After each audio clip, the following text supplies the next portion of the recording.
북한에서 또 북한군이 또 어떤 역할을 할 것인가라는 것도 네네. 사실 관심인데 미국에서는 보병 역할을 할 것이다 이렇게 보고 네. 있어요. 지금 이제 이 부분에 대해서도 이제 어떤 부대들이 갖느냐 가지고 갑론을박이 있거든요. 네. 어떤 사람들은 거기에 이제 북한의 그 공병국이 갔을 것이다. 그래서 주로 거기 가서 요새 작업을 하거나 참호 작업을 하거나 그런 일을 할 것이다라고 주장하는가 하면 또 어떤 사람들은 그게 아니고 폭풍 군단이 갔다. 네. 폭풍 군단이 주축 세력이니까 아무래도 그 폭풍 군단이 하는 일이 뭐 요인을 납치하고 그리고 암살하고 그리고 이제 적 후방 지휘소를 습격을 하고 그리고 공급하는 그런 병참 기지 이런 데를 파괴하는 그런 거를 이제 하는 것이 주 목적인데 네. 아무래도 이제 가게 되면은 전방 부대에 투입이 돼서 전선에서 전투를 하지 않겠는가라고 하는 거거든요. 네. 그래서 지금은 이제 미국에서 얘기하는 것은 공병이 갔을 거다라고 하는 것에 방점을 두는 것이 아니고 네. 오히려 이제 폭풍 군단이 갔을 거고 그들의 주축은 보병이거든요. 그럼 보병이 갔을 거다. 그러면 보병은 하는 일이 뭐냐? 그 보병이 하는 일이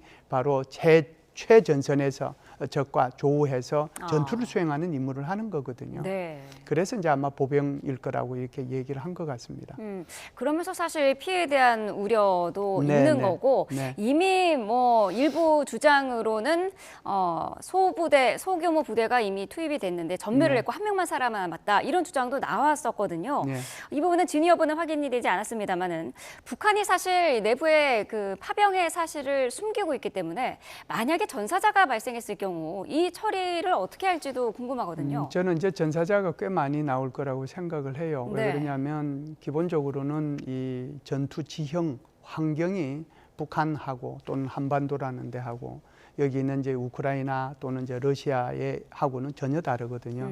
이제 한반도는 뭐 산악 지형이잖아요. 네. 그런데 여기는 완전히 대평원 지대란 말이죠.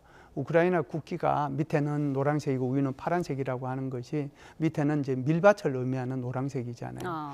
그리고 이제 이 쿠르스크라고 하는 것은 제2차 세계대전 때 러시아군하고 독일군하고 무려 탱크 8,000대가 동원된 사상 최대의 이 탱크전이 있었던 곳이고 네. 거기에서 독일군이 50만 명이 죽었을 정도거든요. 그 얘기는 무슨 얘기냐면은 완전히 대평원 지대에서 참호를 파가지고 참호 전투를 하는 제1차 세계대전과 유사한 그런 상황 속에서 드론이라고 하는 현대전의 새로운 병기가 지금 등장을 한 거거든요. 그러면은 아무리 이제 참호 속에 있어도 드론이 날아와서 바로 때릴 수 있으니까 네. 그러면은 이제 북한군이 보병으로 가서 최전선에 투입이 된다면 아마 다른 것보다는 드론에 의해서 희생될 가능성이 굉장히 높죠. 네. 그러면은 이걸 북한이 여태껏 숨겨왔잖아요. 그렇죠. 파병 사실도 숨기고. 그런데 우리의 이 전선에 있는 대북 확성기 방송을 통해 가지고 이걸 지속적으로 알려주고 있거든요.